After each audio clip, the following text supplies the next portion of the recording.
ప్రజలే నిర్ణయించుకోవాలి ఎవరి ద్వారా పరిష్కారం. 10 ఏళ్ళు చూశారు ఆయనను, వాళ్ళు మంచి చేస్తుండ్రా చెడు చేస్తుండ్రా, రేపు ఏం ఇంపాక్ట్తో ఎలక్షన్ జరుగుతుంది అనేది మనకు తెలియదు.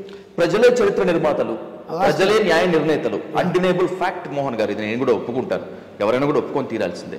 ఒకవేళ నిజంగా ప్రజలు న్యాయ నిర్ణేతలుగా అయితే ఆ న్యాయం మీకే ఎందుకు కట్టకూడదు? ఆ న్యాయం నాకే కడితే వ్యక్తిగతంగా సంతోషపడతా. సమాజపరంగా బాధ్యత పెరిగిందని భావించి ప్రజా సమస్యల పరిష్కారానికి నేను నిరంతరం పాటుపడతాను. Let's come to the straight point. రేపు రాబోయేటువంటి ఎన్నికల్లో మానకొండూరులో కమలం వికసిస్తే, అంటే మిమ్మల్ని ఎమ్మెల్యేగా గెలిపిస్తే ఏం చేస్తారు మీరు? రైట్. అంటే ఇప్పుడు ఆనాడు ఎమ్మెల్యేగా నేను 2009లో ఏం ప్రామిస్ చేయలే.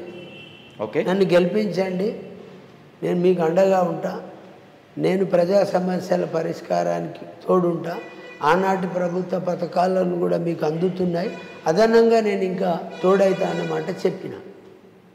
ఈరోజు కూడా అదే చెప్తున్నా. చెప్పి ఏం చేసినా అనేది మీకు చెప్పిన. ఓకే, విద్యారంగంలో పెను మార్పులు ఈ నియోజకవర్గంలో మౌలిక వసతుల ఏర్పాటు పెను మేర్పు జరిగింది.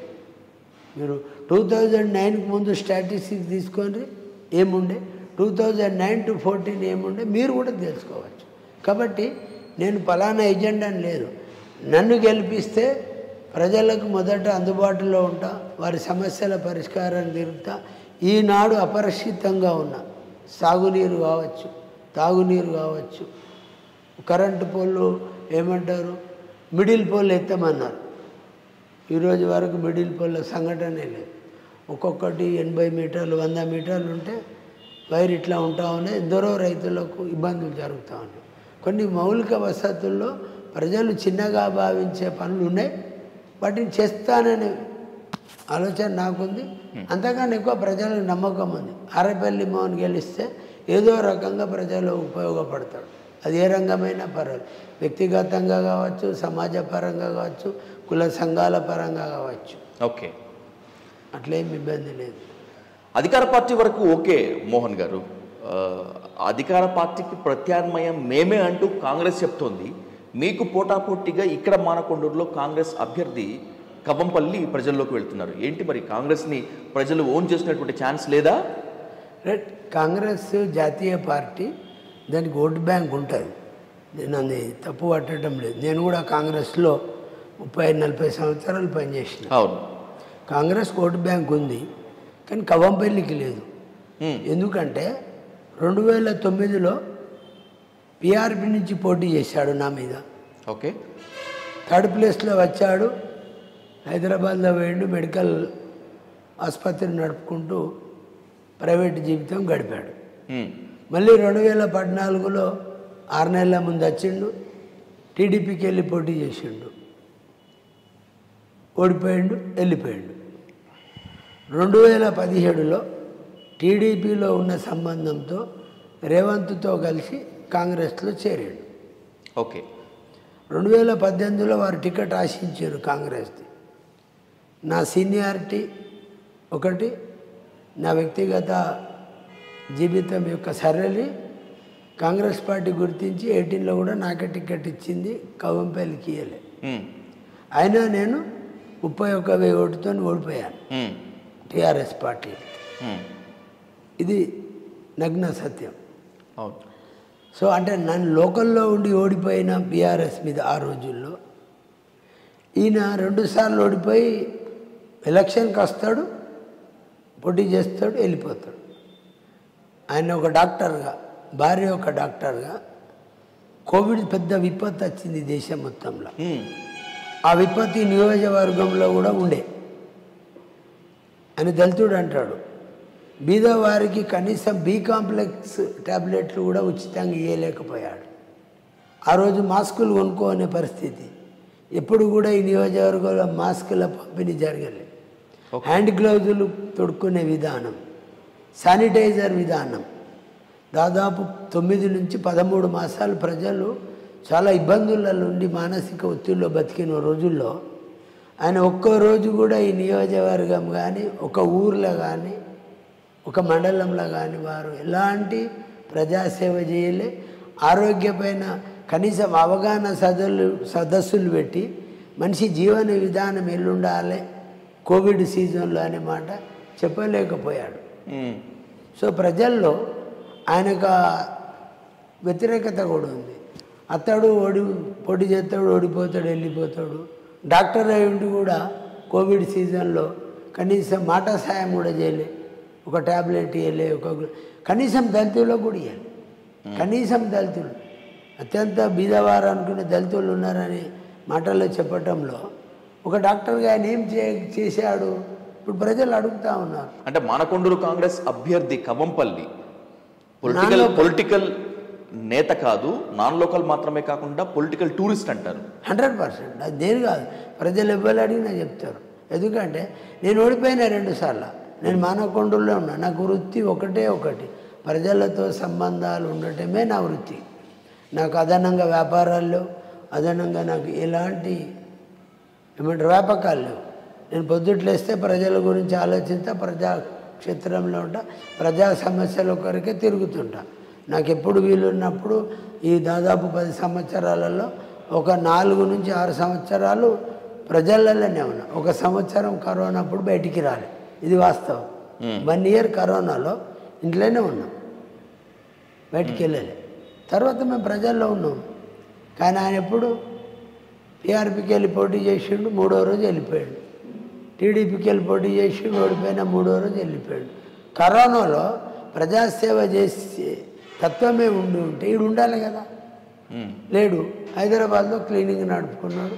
ఆయన వ్యక్తిగతంగా లాభపడ్డా నష్టం అనేది చూసుకున్నాడు. అంతే తప్ప కాంగ్రెస్కు ఓటు బ్యాంకు కొంత ఉంది కాదనడం లేదు. కానీ కాంగ్రెస్ అభ్యర్థిగా కవంపల్లిని ప్రజలు ఆదరించే అవకాశం లేదు ఇక్కడ. ఎందుకంటే ఆయన విధి విధానాలు అనే ప్రజల ప్రవృత్తిని అర్థం చేసుకొని ప్రజలకు అందుబాటులో ఉండి వారికి సేవ చేసిన ఒక్క medical camp, mega medical camp పెట్టి ఉచితంగా కంటద్దాలు ఇచ్చుడు, ఉచితంగా వినికిడి యంత్రాలు ఇచ్చుడు, కుంటి వాళ్లకు ట్రైసైకిల్ ఇచ్చుడు, లేదా మోటార్ బైక్స్ ఇస్తారు కదా, అలాంటి కార్యక్రమాలు ఏం చేయలే ఆయన. ఇప్పుడు 15 ఏళ్ళు నేను చైర్మన్. 2009 అంటే 15 ఇయర్స్ అయిన రాజకీయ జీవితం. ఏ ఒక్క కార్యక్రమం కూడా దళితుల కొరకు చేయలే, వికలాంగుల కొరకు చేయలే, విద్యావంతుల కొరకు కూడా ఒక డాక్టర్గా ఒక స్కిల్ ప్రోగ్రాం పెట్టి, స్కిల్ డెవలప్మెంట్ ప్రోగ్రాం పెట్టి ఒక 30 రోజుల 2 నెలల ట్రైనింగ్ ఇప్పించి వాళ్ళని స్కిల్ డెవలప్మెంట్ కూడా చేయలే. దళితుడైండు దళితులకే చేయలే. సో ప్రజలు ఆయన ఇట్లా ఆదరిస్తాడు. నేను 5 ఏళ్ళునే చేసి చూపించిన. రసమయ్య 10 ఏళ్ళు ఉన్నాడు, ఏం చేసిండనే రసమయ్యని అడుగును. ఈ 15 ఏళ్ళు నేను ఓడిపోయి కూడా ప్రజలకు ఏ రకంగా అందుబాటులో లేడు అనేది ప్రజల నాడి చెప్తా ఉన్నా. ప్రజలు నాకే అంటా ఉన్నారు పోతే, అబ్బో ఈయన కూడా అంతే, ఈయనడు ఉంటాడా, ఓడిపోతే వెళ్ళిపోతాడులే అంటుండ్రు. రైట్, అది జరుగుతుంది. కాబట్టి ఇక్కడ కాంగ్రెస్ అభ్యర్థి, టీఆర్ఎస్ అభ్యర్థి మొదట 2 నాన్ లోకల్, 2వ అంశం వ్యక్తిగత స్వలాభం కొరకే పని చేస్తారు అనేది నేను చెప్పటం లేదు, మీరు ప్రజలను అడిగిన చెప్తారు. అందుకే మీరు బయట ఇంటర్వ్యూ చేయమంటా ఉన్నా, చేస్తే నిజం చెప్తారు కదా, తప్పకుండా సహజమే. కాబట్టి కావాలని మనం ఎవరి మీద బురదజాల ఆలోచన నాకు వ్యక్తిగతంగా లేదు. నేను వ్యక్తిగతంగా కూడా ఎవరిని నేను ఈరోజు వరకు కూడా నేను ఎవరి మీద కామెంట్, ఈవెన్ రసమయ మీద ఈరోజు వరకు నేను కామెంట్ చేయలే. పొలిటికల్ డైలాగ్ ఏదైతే ఉందో, ఇప్పుడు సరళి యుద్ధ వాతావరణం ఎలక్షన్ వచ్చింది కాబట్టి ప్రతి తప్పును ఎత్తి చూపే ప్రయత్నం వాళ్ళు చేస్తారు, మేము కూడా చేస్తాం.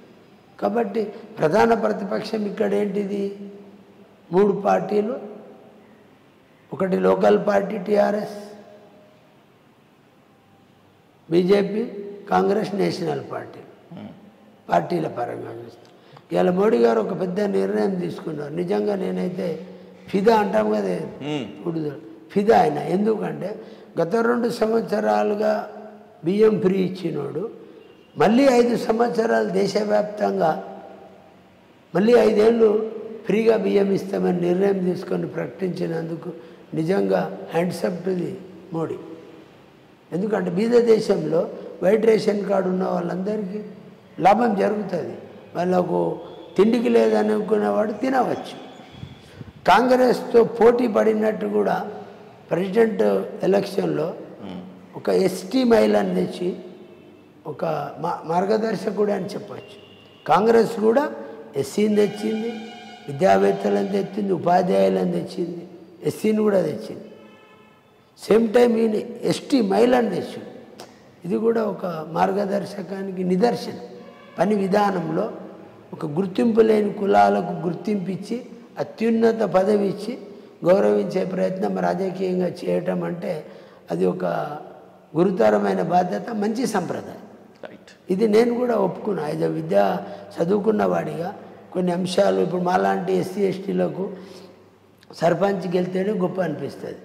ఒక ప్రెసిడెంట్ ఆఫ్ ఇండియా అయ్యిండు, బీబీగిరి లాంటి ఐఎన్టీసీ నాయకుడు ఏంటంటే కార్మిక వర్గం సంతోషపడ్డది ఆ రోజు.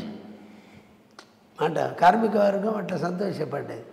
కేఆర్ నారాయణ అయితే పత్రిక మీలాంటి పత్రికా సంపాదకులు, ఎందుకంటే ఈజ్ రైటర్ అండ్ లెక్చరర్, పెద్ద రైటర్ బార్ అంటే అట్లాంటి సందర్భాలు చూసాం.